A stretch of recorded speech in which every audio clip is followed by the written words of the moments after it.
So welcome, it's Tuesday the 28th of July 2020 and this is a TILT, that's a Technology in Language Teaching webinar with Sophia Mavridi, going hybrid during COVID-19. We do welcome you. My name's Helen Myers, I'm chair of the London branch of the Association for Language Learning. We always thank Heike Philp and Linguascope who've given us lots of support in knowing how to set these things up. But the most important person to bring us together, who does all the scouting for everybody and is the digital bouncer extraordinaire, Joe Dale. Introduce yourself and what can you do for us, Joe? Thank you ever so much, Helen, for that lovely introduction. Yeah, so my name's Joe. I'm an independent languages consultant. I've also been working flat out, as Helen has been, on putting together these TILT webinars since March.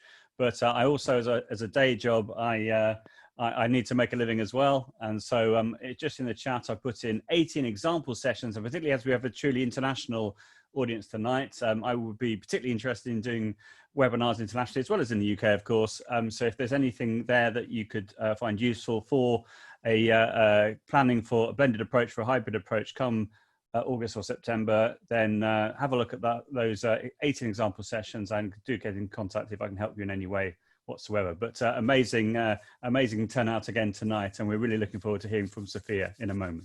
Over to you, Helen. Thank you. And I can really recommend Joe. He's a national treasure, but we're very happy to share him with the rest of the world too. So thank you.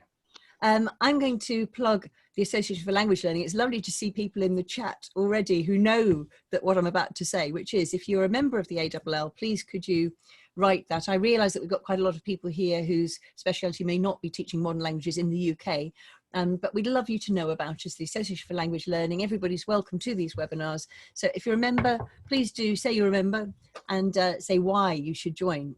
It's great to be with others, and whatever country you're in, it's good, isn't it, to be part of an association so you can meet up with people informally, but also it's often a channel which can be used to articulate views from teachers of languages. If you join us today and become a member, you can get 10% off with this code webinar10. The offer runs actually until the 30th of September.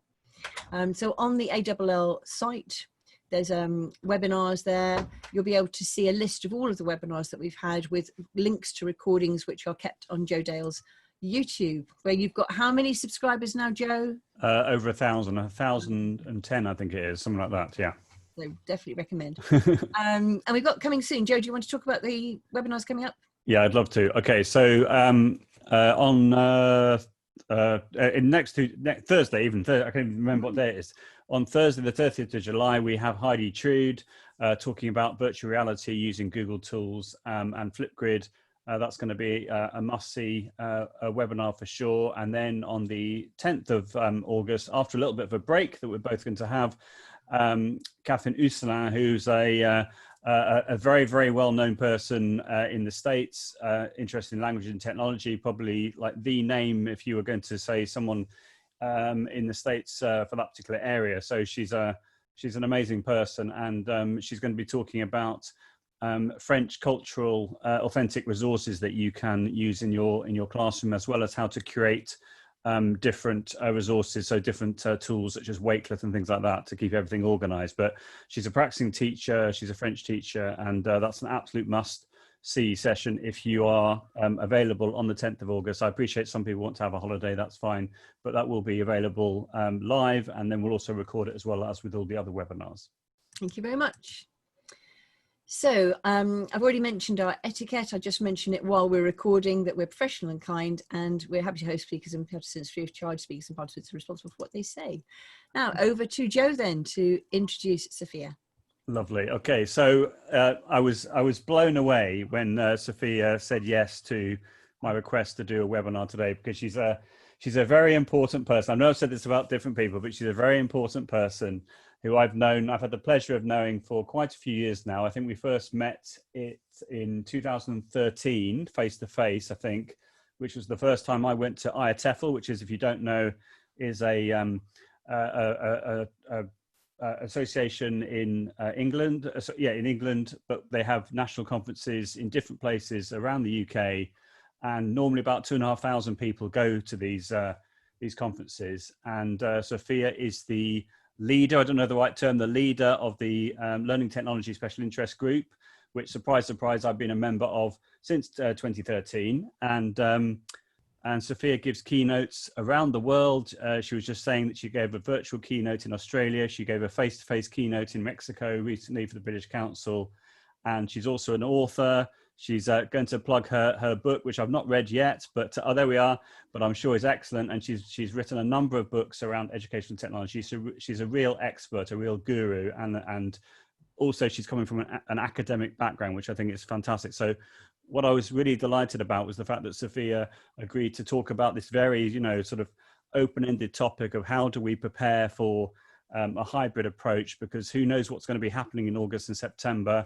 We know that we've been asked to go back to school, but there might be local lockdowns.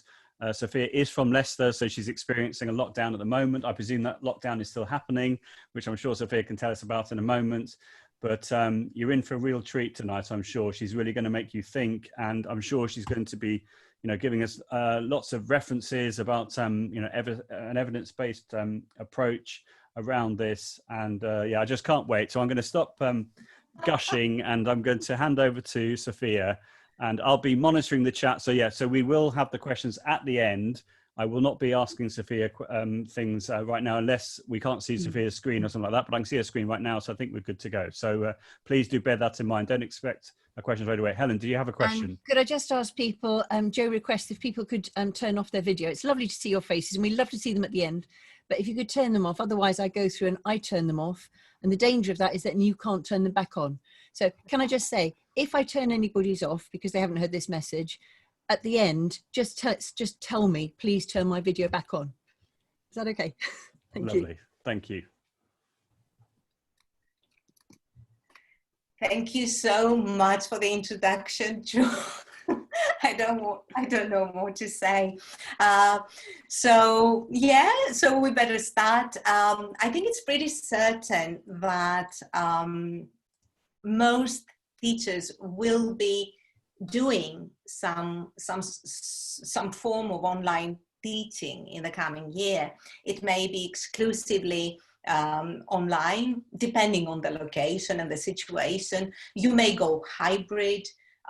You may know already what you will be doing. You may not know yet, but whatever happens, I think that now we are in a better position than where we were back in March, when educators, teachers, administrators, managers were thrown in at the deep end and had to move online almost overnight.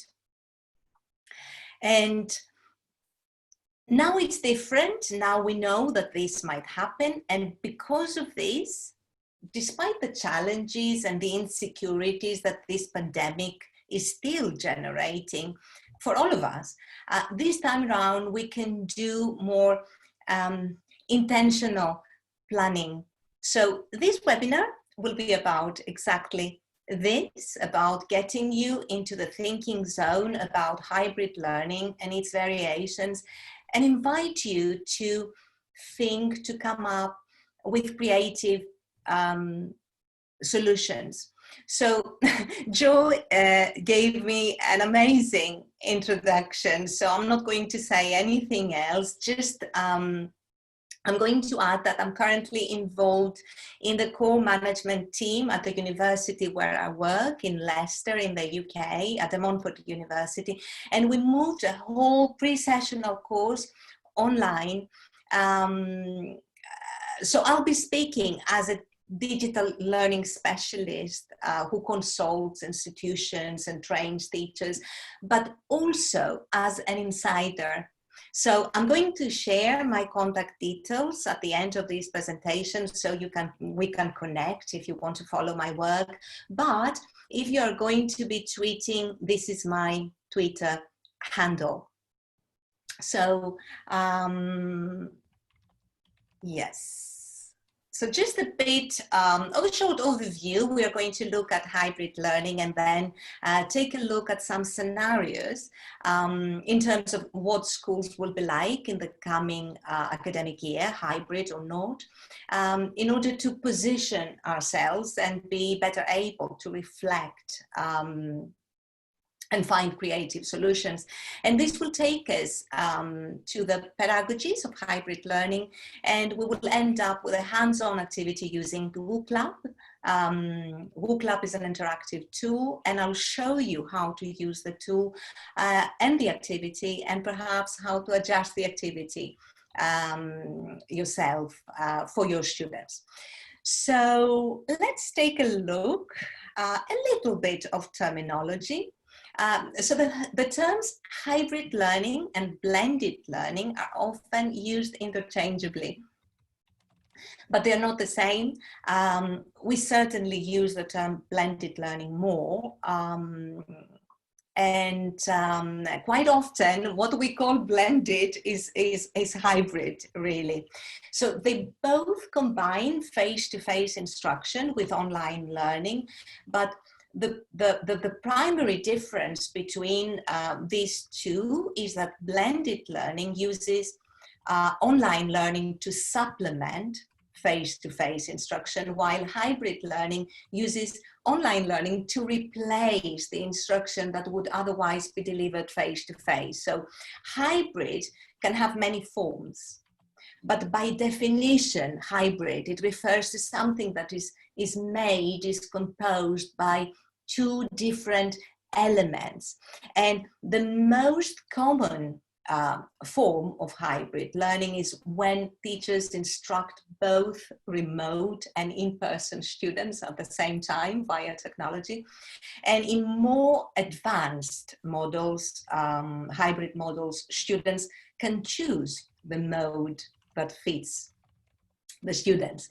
So unlike blended learning models, which are more prescriptive in terms of face-to-face and online aspects, for example, 50% face-to-face and 50% online, or 30 and 70. Hybrid learning can vary widely according to the subject matter, the needs of the specific groups of learners, and so on. So by its definition, hybrid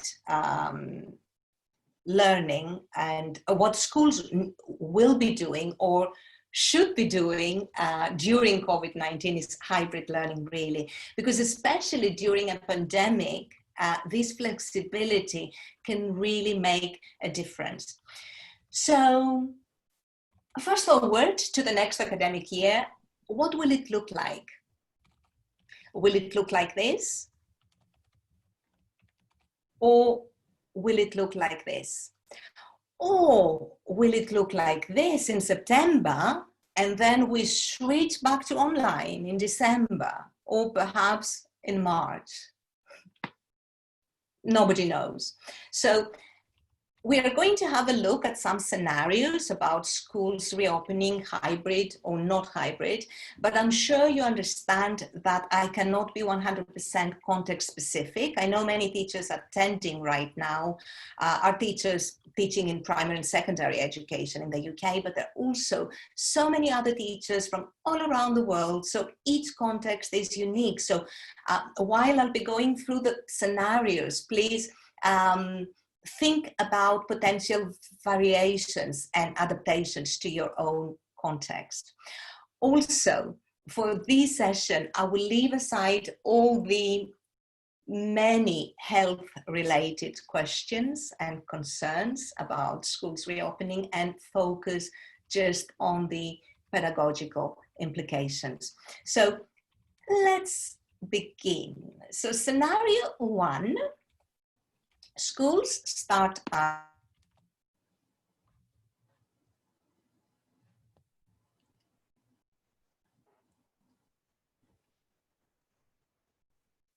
okay, sorry, that's okay. So I muted myself by accident.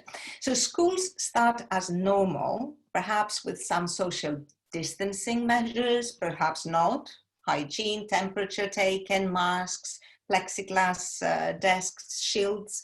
And I think that this is where we are in the UK at the moment. This is what we believe will happen. Correct me if I'm wrong, as these things change all the time. And of course, there will be time in a bit for you to share, to talk about your scenarios.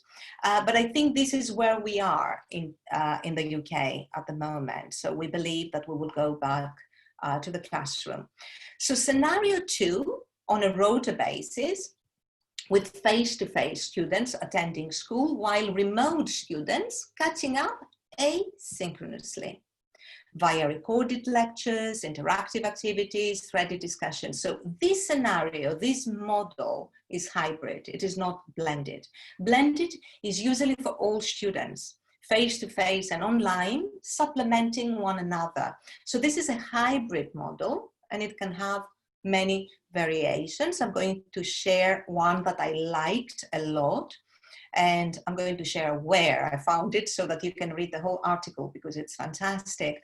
So according to this model, each student is assigned 1 or 4 attendance days, A, B, C, D. So in a typical week, A is for Monday, B is for Tuesday, and so on. And students attend school in person on their assigned days. According to this model, remember there are variations.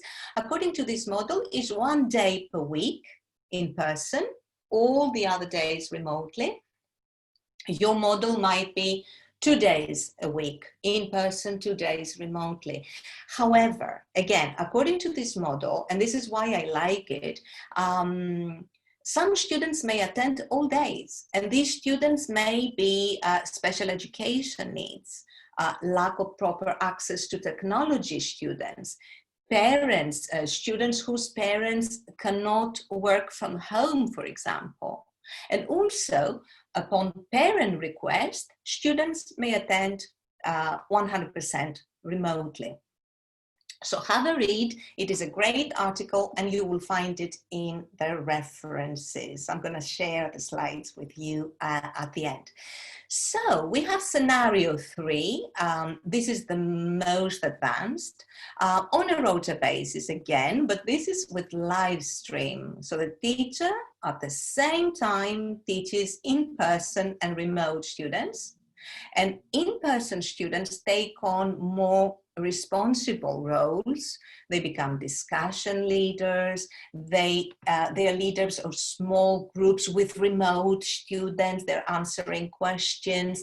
And remote students are actively engaged synchronously via technology. So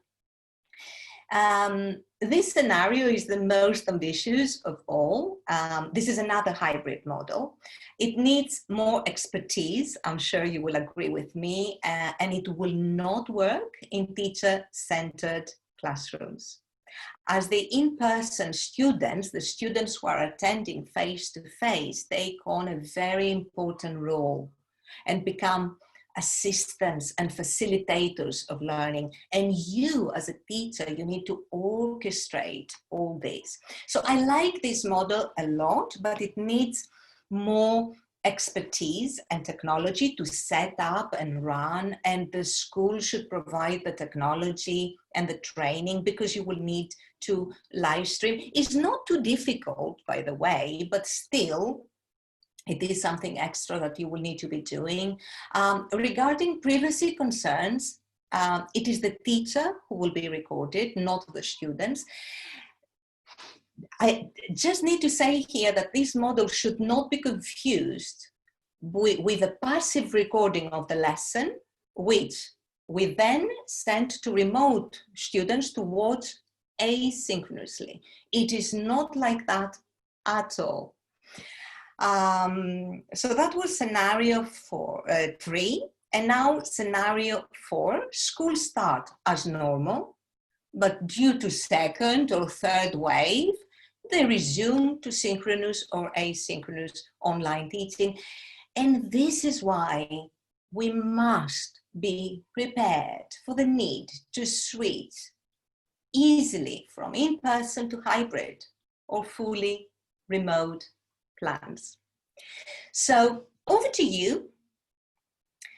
what other scenarios are there? I'm not asking you about ideal scenarios. I'm talking about your context. What other scenarios are there? Which of the scenarios presented is the most likely for your context? Or is there anything that any scenario that I didn't mention that you would like? So type in the chat, Chrysanthi, scenario 3, third. Wow. Yeah, third. 3, 1 or 2. 3 for George. Helen, scenario 1 is, yeah, I agree. 3, scenario 1, okay. 2. Yeah, depends on the location, Melissa. Yeah, I agree. So 3, Fatima, 3, 1, Jenny, synchronous and asynchronous. Yeah.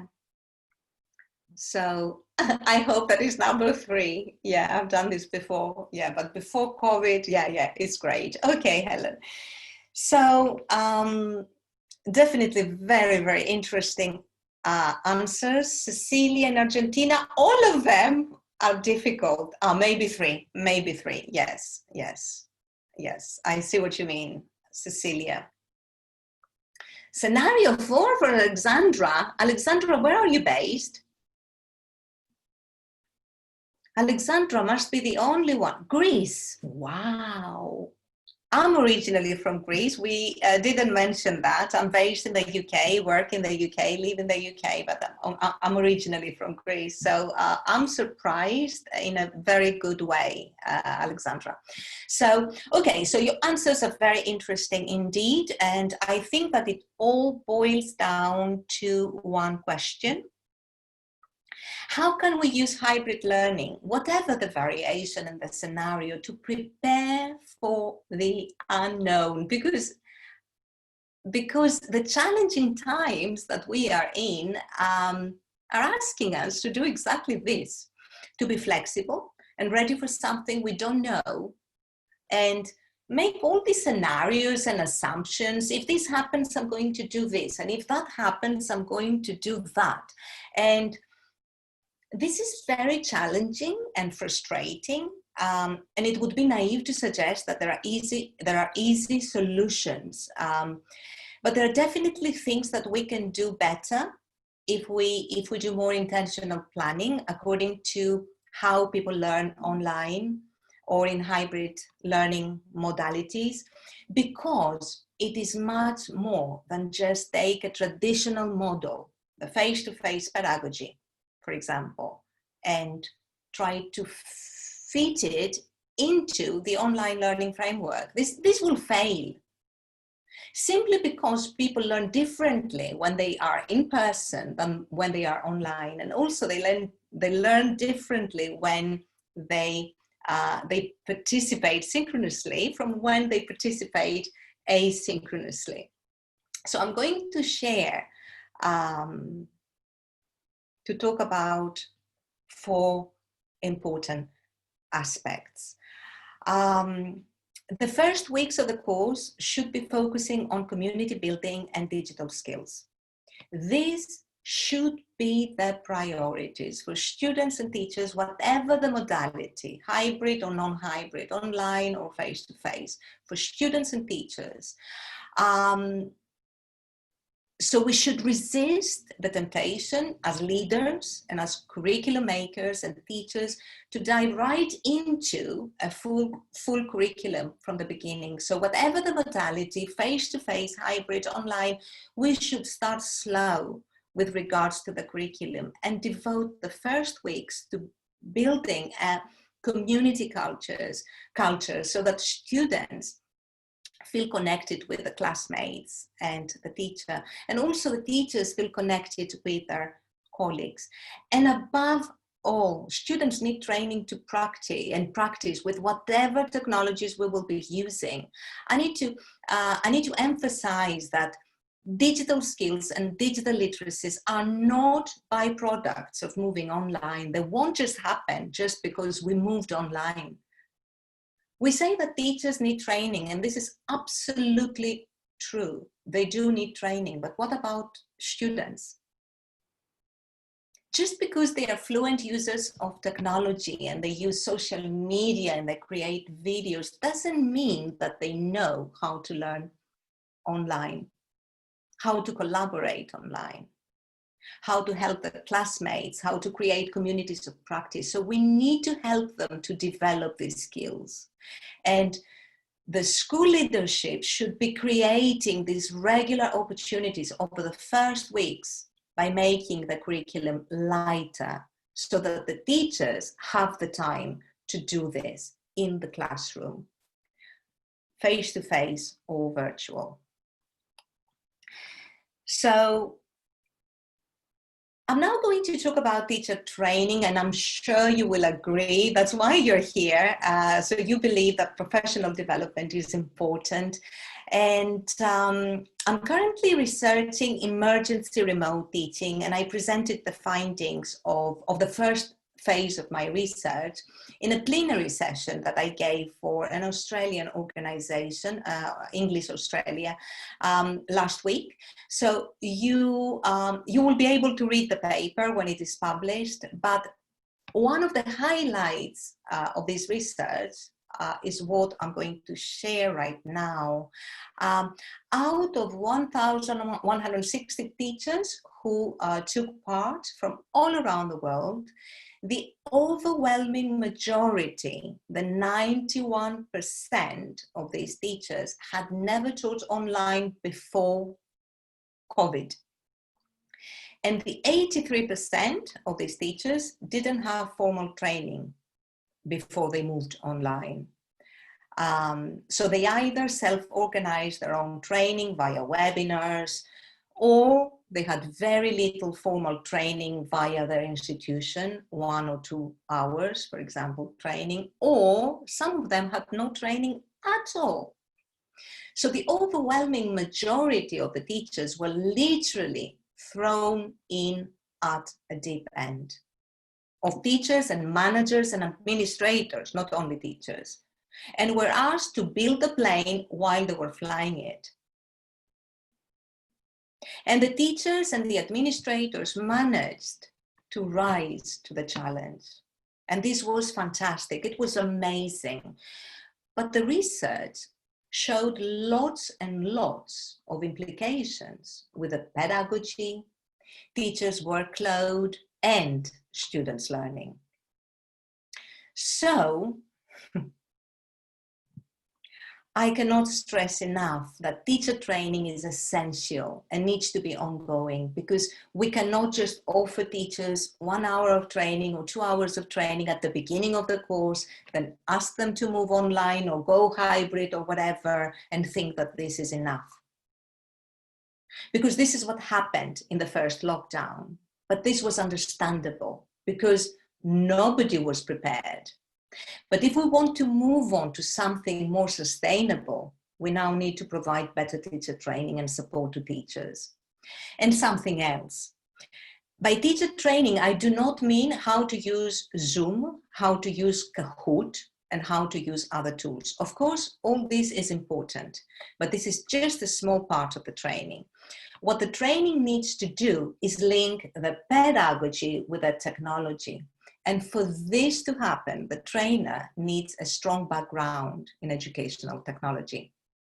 Because even if someone shows you how to use the platform or how to design an interactive quiz, if they don't show you, or if they don't know how to show you how people learn online or in hybrid situations, and how to use and adjust the technology according to this, according to how people learn online, then all the technical knowledge is of very, very little use. Number 3, this is an ideal time to integrate 21st century learning into your curriculum.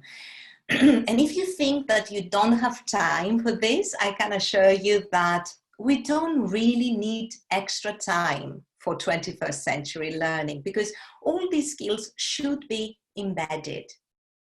And they will actually save you time, especially in the COVID-19 era, when most tuition has moved online, or it is blended or hybrid. Now it is the ideal time to teach these skills in context, because online is the perfect place to teach digital literacies.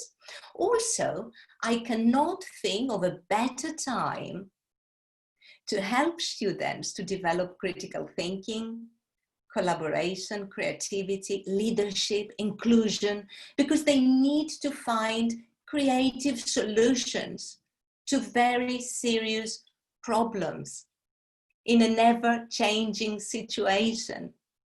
Because as we said earlier, at the moment, whatever we plan, we need to have a plan B and a plan C, because the only constant is change.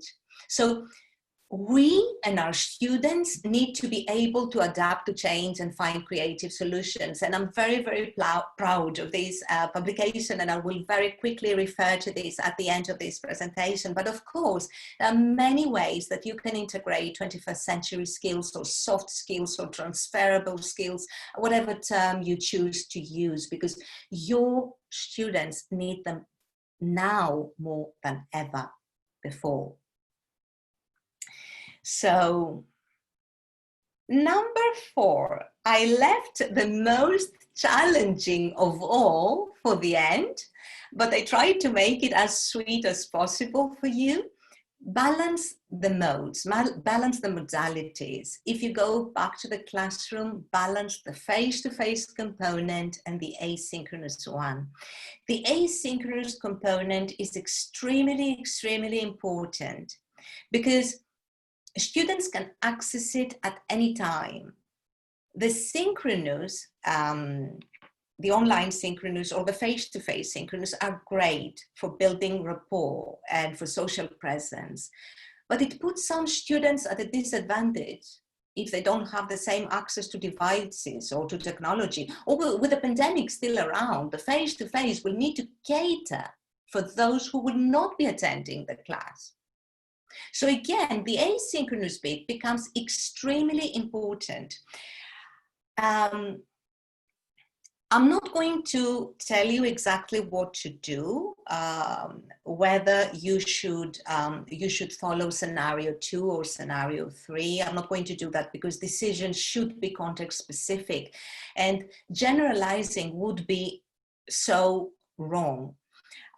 Also, decisions might have already been made for you by your Ministry of Education, the national curriculum people, your line manager, etc. But whatever the scenario and the decisions, there are some principles that need to be taken into consideration, and instructional design is key here. For example, the materials should be easy to navigate. Instructions should be easy to find. Students are alone at home when they work with the technology, so they should be able to easily find the instructions. The content should be explicit and presented in short chunks, and there should be an element of interactivity in all our asynchronous materials. Videos, for example, should be short and digestible and interactive. Otherwise, students will switch off. So, yes. Now, the technologies. Again, I'm not going to be prescriptive in a webinar. I can only do that as a consultant, so that the advice and the consultation is context specific. But as a rule of thumb, don't get overwhelmed with the many technologies that exist. You don't need 50 or 100 tools. You don't need to know everything about technology and about all the technologies. You need to know your platform. You need to know the tools that you will be using. And then you will need to teach your students how to use these tools in a way that will facilitate and enhance their learning. So pick one tool from each of those categories. You will need an LMS, a learning management system, to store your materials for your interaction, for your threaded discussions, for your assessments, for the homework that you will be giving. So if you don't have an LMS, you will need to choose one, to pick one. The video platform. You may go back to the face-to-face classroom and you may assume that you don't need the video platform. But no, you need to have a platform available and be sure that your students know how to use it, because you may need to switch to remote teaching at any time. So you need to be prepared so that this chaos that we had to go through back in March and April is not repeated again. So we need an element of interactivity to all our materials. I love Genially because it allows you to create interactive materials and quizzes. Vocaroo is amazing, is a very simple tool, yet amazing tool. To record messages and feedback, and students to practice speaking and send it to you asynchronously. WooClap is a great interactive tool, and I'm going to share it with you in a bit. And finally, students should be able to collaborate in and out of the classroom. Even if we go back to the classroom face-to-face, there might be social distancing measures in place, which means that students may not be able to do pair work and group work as we know it. So if you have internet, students will be, and if you use one of these tools, Google Docs, Google Slides, OneNote, Etherpad, Zoho, and there are many other variations. So if you have internet or 3G or 4G, students will be able to collaborate on the same document from a distance, even if they are in the same room. So let me check the time, because we are moving on to the second part of this presentation, which is more hands-on, more interactive. And I'm going to present WooClap, which is an interactive tool, as I already said. And what I particularly like about this tool is its simplicity, because both the interface, but also the process to design a quiz and share it with your students is easy peasy, like it should be. Anything that is too complicated is not exactly the right tool for you. It should be straightforward so that you don't spend time unnecessarily on the technology, but it should save you time to focus on what really matters, which is your subject matter. You are not an IT teacher. So the technology should be straightforward, and this is what I like about WooClap. So it is free to use, but there are some restrictions that I'm going to elaborate on in a bit. So you can use it in the face-to-face classroom. As you can see, this is a poll that the teacher shares with the students, and students answer with their phones. And you can also use it remotely in the synchronous online class. Here you can see a word cloud. The bigger the word, the more frequent. And as I said earlier, the paid subscription, or if you are a K-12 teacher, you have unlimited access, then you may use it asynchronously as well. I'm going to elaborate in a bit. So I'm going to show you a very simple activity for interaction, language learning, and digital literacies, all in one activity. As always, think about your own context and students' level, and how you may need to adjust and tweak and adapt. I use it with university students, but I know teachers who have used it with young learners as well. But like everything, we need to adjust and adapt to our learners' level and needs. So what you will need the YouTube video. I'm going to share it with you. Or there is a version that is slides. So the slides are available as well of this video, and WooClub. Warm up, okay. You know better than I do how to warm up your students, how to elicit what may go wrong when we learn online. The internet might be slow, the technology might break down, the software might crash, etc. You may need to pre-teach vocabulary if you teach language students, but also, I mean, for you, for those of you who teach in the UK and you teach native speakers of English, and you may teach Spanish or French or German. If you teach young learners, they might not know these words: browser, Ethernet, troubleshooting. So you might need to pre-teach some vocabulary.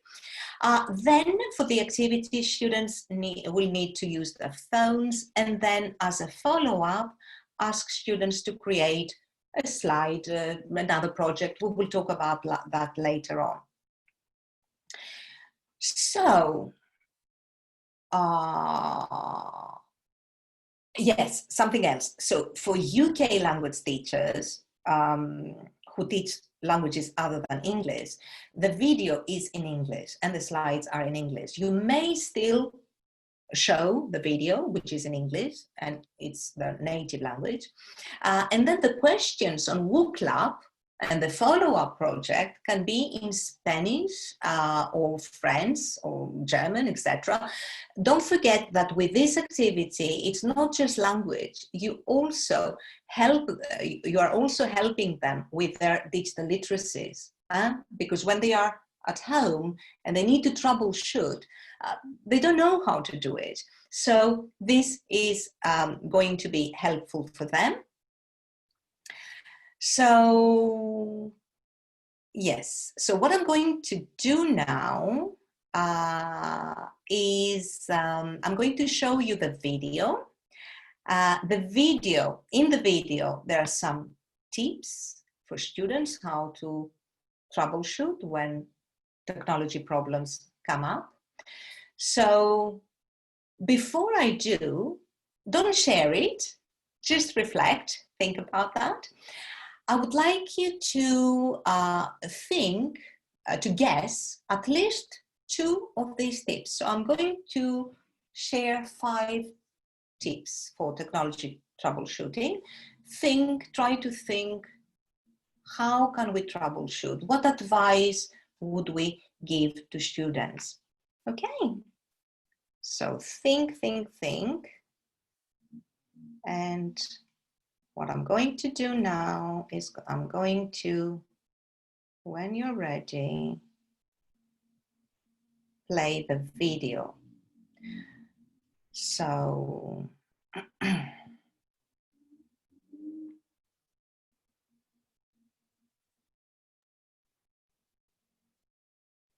okay, so you had 30 seconds to think, to guess the tips.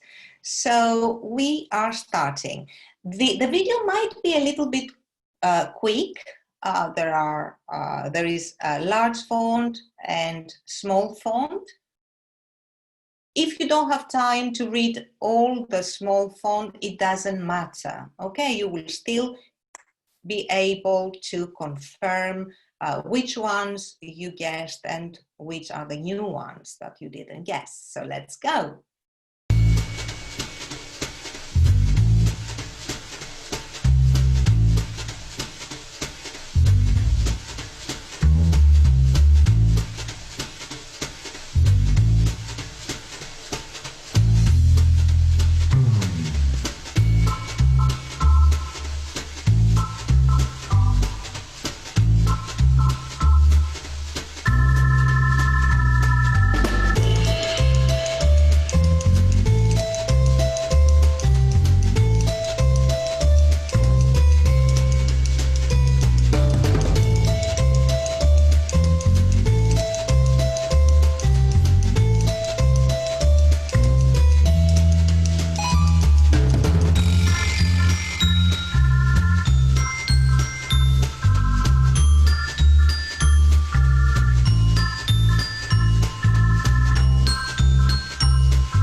So that's great.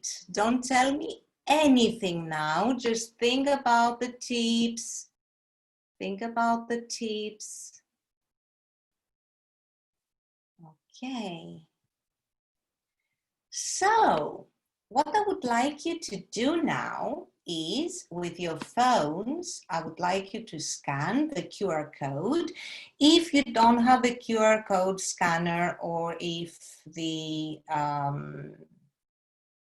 your QR code, your camera, you cannot scan it, just type in www. You don't need to download any app. www.wooklab.com/tilt 1, or scan the QR code. Ready? Okay, let's go. Let me just, yeah, the chat. All right, so let's go. So what I'm asking students to do here is, really, I want to involve them to give me their opinion, but because they're language students, I'm kind of repeating the tips because they might not have guessed. So what I ask students to do is to rate the following troubleshooting tips, all of them.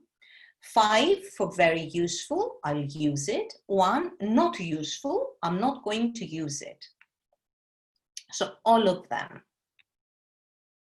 So what I'm doing as a language teacher, I'm repeating them. So if the students couldn't catch up, or if they are not sure that they remember, my aim is that I want students to develop these skills. So it is not just the language, I'm trying to embed digital literacy. So it's both the language and the digital literacy of troubleshooting, which is so important when you learn online. That's fantastic. Okay, super duper. And now what I want you to do is to add a tip of your own. I haven't restricted the word count, so, but of course it's a live thing, so you can't write many words, but just so you know, you can write something that has more than one word. So yeah, call your mom, good. Switch off your camera and micro, that's a very cool tip. So call your mom, I love that.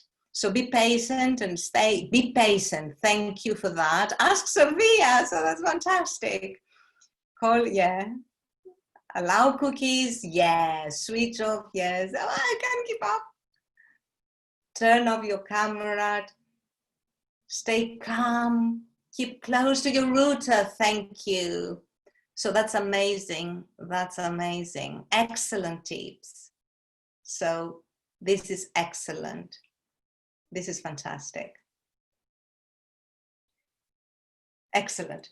So I wish we had more time to engage with this, because this is what's going to happen in your classroom. And afterwards, how can you follow this up?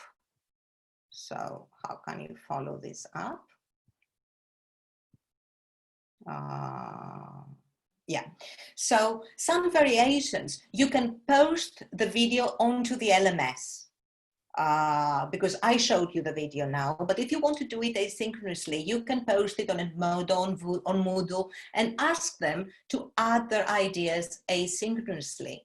You can use the slides, and you can find the slides on my website, which I'm going to share with you at the end.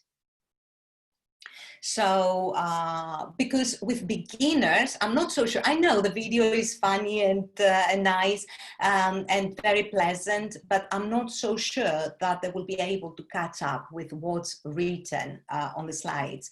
So ask them to create their own video with basic troubleshooting tips after they watch this video and they play with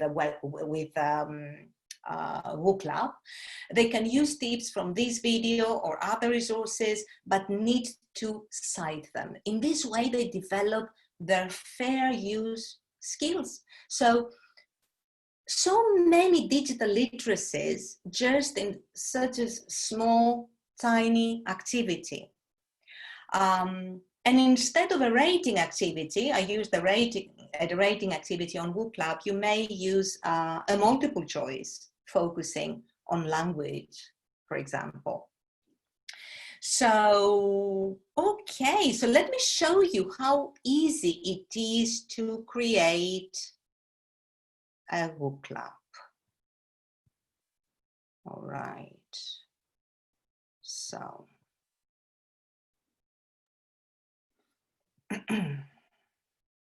Sorry. Oh. Sorry, something is going wrong, but I'll figure it out. Stay calm. Stay calm. Here we go. Okay. So, how easy it is to create a book club. So let's go back. Of course, you will need to sign up. As I said, if you are a K-12 at the moment, because you never know with these third parties, they might say that it's free for K-12 and then they might say no. But at the moment, K-12 teachers, they have unlimited access. I'm not a K-12 teacher, I teach in higher education. So for me, I can create unlimited events. What we practiced was an event. I can create unlimited events, but I can only ask 2 questions. So let me create an event. I have signed up, I created an account, it's very straightforward, and I create an event. So now, as a trainer, I would like to ask you a question, and the question I would like to ask you is to describe the next academic year. Before I do that and I create my question, I just want to walk you through a little bit. So create an event, you can add multiple choice questions, a poll, find an image, so you can upload an image and then ask students to find, you can practice vocabulary.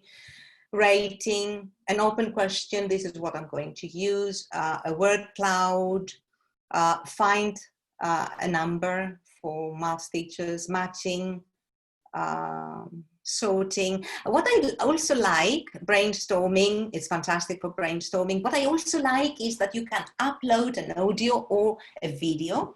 So, and you can add questions. So it can be a fully functional, a very good follow-up to the video that students can do asynchronously or remotely or at the same time. So let me go back to my question, and I'm going to ask you an open question here. Before that, sorry, yeah.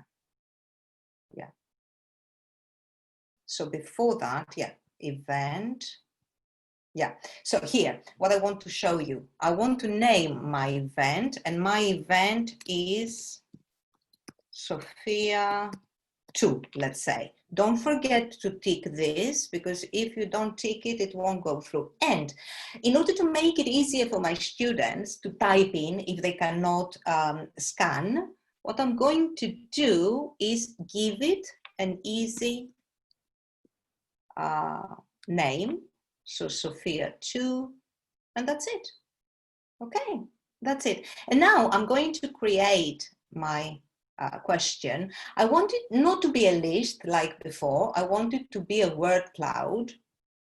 And the question is, use one adjective to describe the next academic year. Okay, so here it says maximum number of characters, multiple answers if I want you. So there are many settings that you will need to have a look. Correct answers if you want to use quizzes, but this is not a quiz. So let's go. use one adjective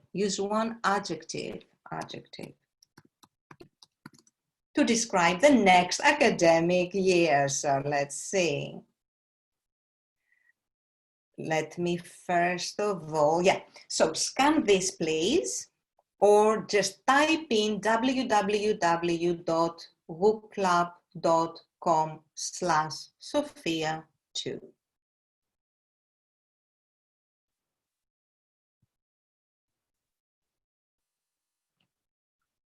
We wait a little bit. We wait because some students, their connection, so we might need to wait. Don't just go to the second, to the next slide, because if you do, then students might get lost. They might not know how to log in. So let's go. Just one adjective to describe the next academic year. Unprecedented. Uncertain, challenging, terrifying, oh my God, scary, exciting, ambitious, unknown. May I just tell you that I agree with all of those? Positive, uncertain. There is a bad word there. Someone has been naughty. Someone has been naughty. Unsettling.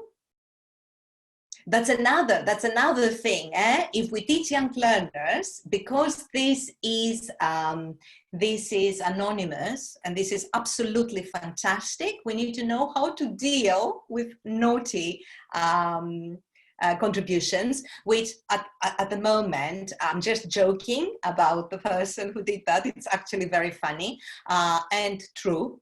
But this is something else that you will need to consider. You will need to talk to students about that. So this is so exciting, really. I agree with all of you. That's amazing. That's amazing. So I'm going to stop now. I wish we had more time to elaborate and to play with this, but I hope you agree that the particular tool, like many other tools, it's not the only one, is very interactive, but at the same time, very, very easy to use, like it should be.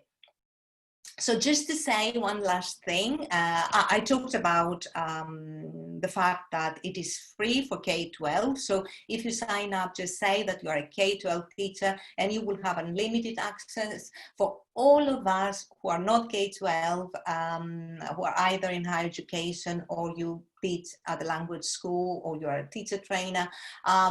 It's still, I just love it. I mean, I don't need many questions. I mean, these two questions, for the purpose that I use it, they are fantastic. Now, if you want, of course, to create a quiz, an interactive quiz, the two questions will not be enough. So, okay. So finishing, please visit my website. You can subscribe if you want, because I usually write posts on digital learning. And if you remember my name, Sophia Mavridi, then you also know how to access my website, because that's the address. And that's the new book I referred to in the presentation. I feel very, very passionate about integrating these skills into our teaching, because the language classroom, not necessarily the English language classroom, but any language classroom, is the ideal place to teach these skills, because teaching a language is not just about grammar and vocabulary. Language is culture, it is identity, it is the world that we live in, with so many opportunities, but also so many challenges. So contributors include some real gurus like David Crystal, Sugata Mitra, David Noonan, Penny and many, many more. So if you want more information, just visit my website and you will get this information. And these are the references and all the links that you will find two articles here, and as I said, I'm going to share my slides, and these are my contact details. Follow me on social media, let's connect, and I'm ready if you have any questions, if you want to ask me here, if you want us to take the conversation on social media. Thank you very much for coming in and being so vibrant and nice and interactive. I really loved it. It's been amazing, Sophia. Thank you so much. There were lots and lots of really lovely comments. I thought what you presented was exactly what I had in mind, but you took it to a whole new level. You've given people lots of ideas around structure, very much based on choice. I love the way that you said, I can't tell you what to do. It's all about your own context. You know, these are some possibilities. You have to find your own way.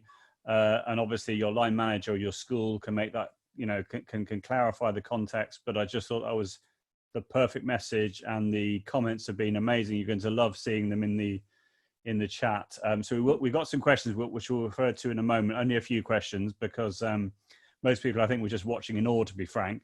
So I think what we'll do now, if it's okay, if you unshare your screen, we'll then all give you a very much deserved round of applause, and then we'll then look at the questions afterwards, if that's okay. But thank you so much. It was perfect. People would like to open up their yes, gallery. I've got the speaker view. Yes, we can get as many faces as possible, and I must make it that you're allowed to unmute yourself. Oh, how do I do that? Where am I? You are allowed to unmute yourself now if you wish to be heard. Thank you. Bravo. Give people time to be able to open it. Take a photo of you now. Make sure you look beautiful. Oh yeah, we're going to do a photo, a Zoom fee. I've decided that should be the word, Sophia, a Zoom fee. So we're going to take a Zoom fee. Okay, so I'll take a few. So at the moment on page 1, and 1, 2, 3. There we are. Lovely. And now I'm going to go on to page 2, where we've got all our shy people there. 1, 2, 3. Although Motoko is applauding, that's nice to see. That's great. Thank you very much indeed. Thank you. There's one more photo because a few more people have opened up. Okay. So, and one more, and one more. One more. So glasses off. Okay. 1, 2, 3. There we are. Thank you very much indeed for indulging me. That will go on to the website as the class photo. Lovely. Is that okay, Helen? Should we carry on with the questions now? Is that all right? Perfect. Lovely. Okay. So we've got about 3 or 4 questions, I think it is. So yeah, everyone was, as I said, we weren't being bombarded by questions this time. Sometimes that's the case in webinars, but I think people were genuinely, you know, listening and really appreciating everything you were saying. So we'll start off with a broad question, if that's okay. So the first one is, any advice for teaching online and in class at the same time? Can't quite get my head around it, presenting slides, for instance, on board and online. So in the chat, someone said you could ask a student to monitor the chat to see if there are any questions from pupils at home. But any suggestions on that? Because obviously that could easily be a situation for lots of people, couldn't it? Yeah, absolutely. So as I said, there are many variations, and it depends on the context. It depends on the structure. For example, you may be live streaming, but personally, what I would do, apart from the live stream, I would have shared my slides in advance so that students at home have their slides. Because the live streaming, okay, you can get a feel of the classroom, you can hear the teacher, perhaps you may be able to hear the interaction with the students who are attending in person, but I'm not so sure that they will be able to, you know, it will be able to capture the nuances from the presentation, from the slides. So I would have sent my slides in advance, not sent, uploaded the slides onto the class LMS. Fantastic. So you're not, from my understanding from what you're saying there, you're not sort of like doubling your workload. You're simply, it's like a flip model almost. You're creating the activities which the children who have to be learning remotely can access beforehand as a flip model. Exactly. But then in the lesson itself, you're then delivering the presentation that you've created live, and then getting the interaction face to face, as well as if people are watching synchronously, they can then interact in the way that we've described already. Is that right? Absolutely, yes. And as I said in the presentation, the students attending, the in-person students, are taking on a very important role. And this is, apart from assistants and facilitators, it helps them. They become, because as teachers, we know that you learn, the best way to learn is to teach. So becoming facilitators, they get more involved. They have ownership of their own learning. So I think it is win-win. But as I said, and I believe that it is a little bit more challenging to orchestrate and to set up. You need both the technology and the know-how. So that's why we just said, we just saw just one person thinking that they are going to be applying scenario 4. It's not by accident. Yeah, that's amazing. That's fantastic. But well, now that we have over 40 webinars on the YouTube channel that people can access over August if they want to, obviously if they want to have a break as well, but we have that huge, powerful resource made by teachers, practicing teachers who are doing these activities.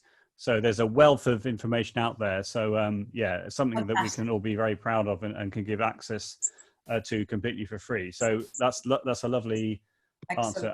The next one's, basically the other question was around WooClap, which I think I was delighted that you presented that, because I think a lot of people hadn't heard of WooClap. It is quite similar to Mentimeter. There are some, which was mentioned in the chat, there are some features which are similar, but the question, two questions. One was, does WooClap get along with, Julia's words, not mine, does WooClap get along with Google Classroom? Is it do you know if it's integrated within Google Classroom? Yeah, it does. And also Teams. For those of you who teach on Teams, yes. So it can be integrated, absolutely, yeah. Right, so does that mean if you have, say, class lists in Teams or in Classroom, you can import them into WooClap and everything will be, say, all the answers that are generated in WooClap will be generated into Teams or Classroom? Yes, this is. I believe, I haven't tried it with. To be fair, I haven't tried it with Google Classroom. So this is what the tool says, and what happens with these third parties is that settings and things change, so you can never be sure. But on Teams, yes, this is what happens. So I suppose that this is what's going to happen with the Google Classroom as well. Excellent, that's fantastic. So people can explore that in their own time. That's lovely. And then the last question, I think I'm right in saying, so Francois asked the question, I would like to know how you find the names of the person who gives a certain answer in WooClap. But am I right in saying it's completely anonymous, like Mentimeter? It's anonymous, yeah. And this is a consideration. I mean, some students might be naughty. So in terms of names, if you integrate it with your LMS and students sign in with a school account, then it is not anonymous. So this is another dimension. Now it is anonymous because you participated without logging in, which is another feature that I really love when it comes to young learners and everybody, because logging into tools and signing up, it's something that we don't want to do that with our students unless it is a tool that we use as an institution, because it's safety, it's privacy, students' data that we don't want them to share with a third-party application. That's fantastic. So if the teacher wanted the students to log in using, say, Classroom or Teams, that is possible. Is that what you're suggesting? Yeah. And therefore, if a student were to write an inappropriate word, presumably there'd be some sort of record of that because they've logged in with the account. So okay. That's lovely. That's fantastic. I think that's. But oh yeah, go on. Just to say here that anonymity is something that we shouldn't be afraid of, because it gives students freedom, if you know what I mean. So answering a poll, expressing their opinion, it's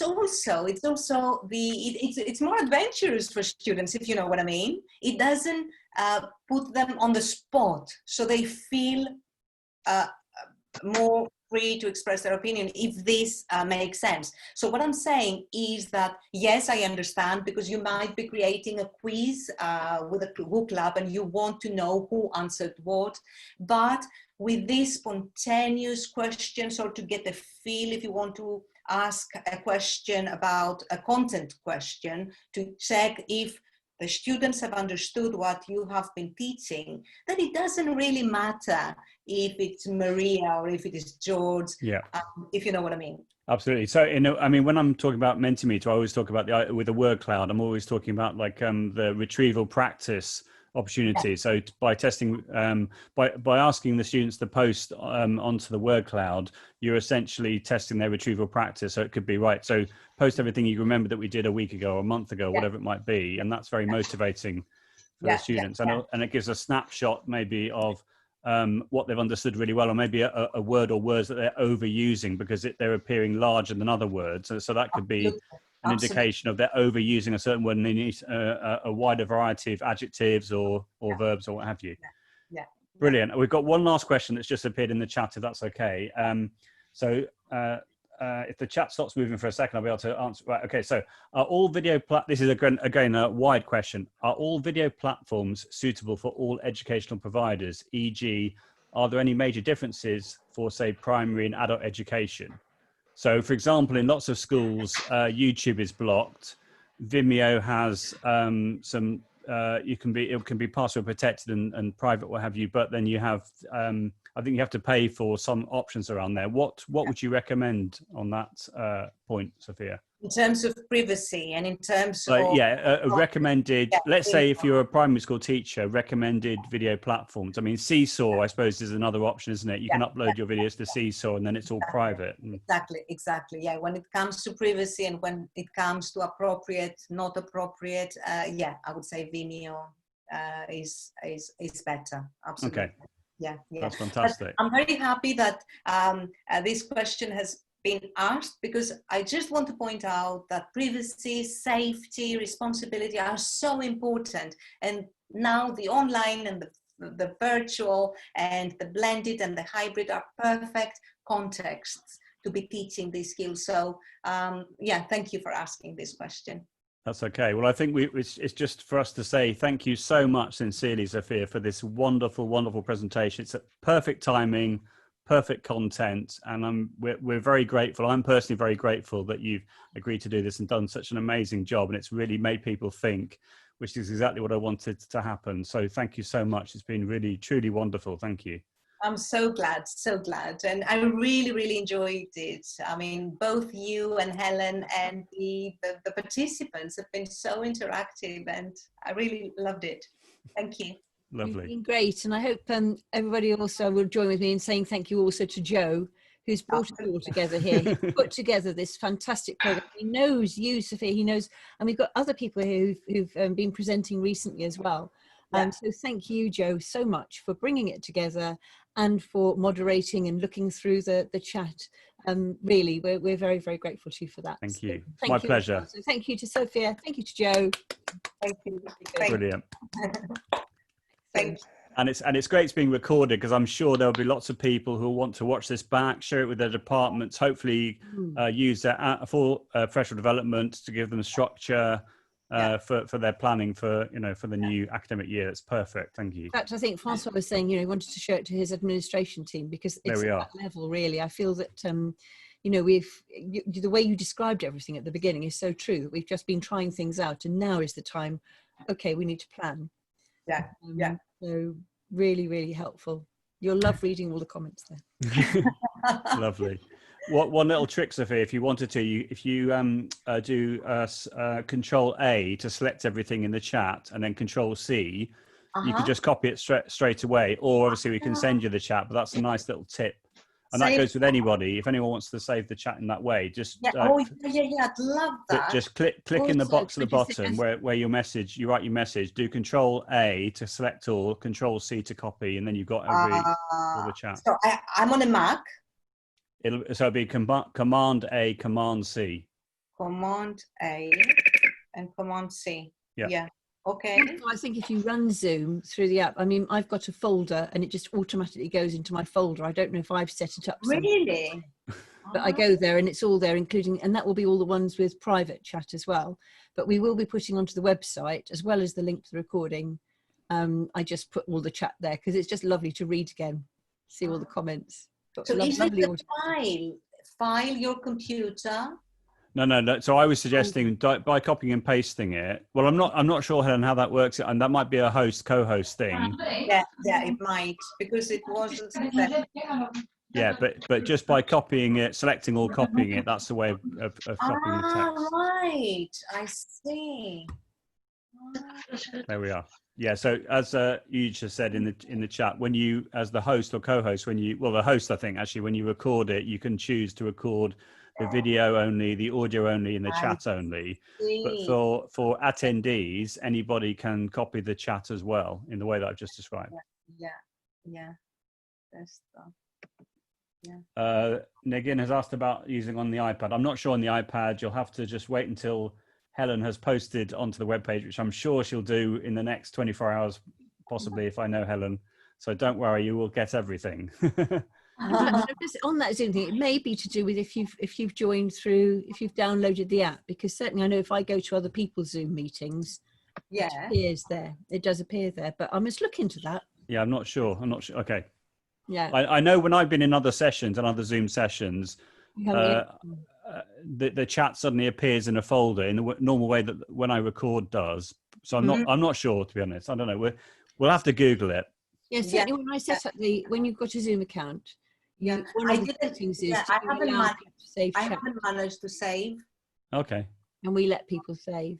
So. Okay. Well, you'll get the chat, Sophia. Don't worry. Yeah. Thank you.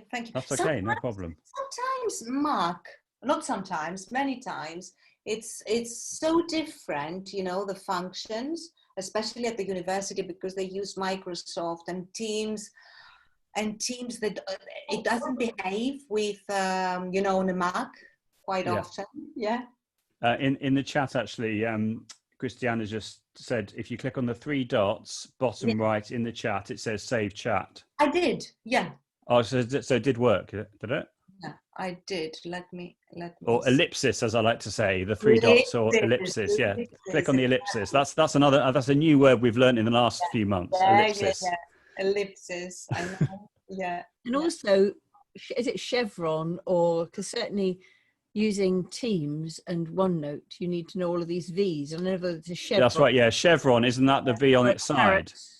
Yeah. Okay. Yeah. Saved now. Okay. Yeah. Cool. Then you've got the hamburger in Chrome, which is the 3 lines top left. That's the hamburger, and then the 9 little squares are the waffle.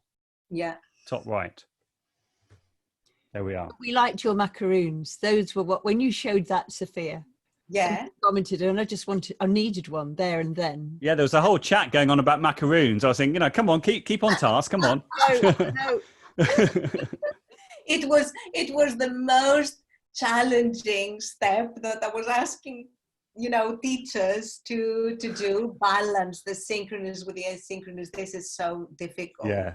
Without impacting on workload, that's the thing, isn't it? So you're not basically doing the same lesson twice. That's what we can't have. Yeah. Wow. Okay. Lovely. Stop recording. Stop recording now.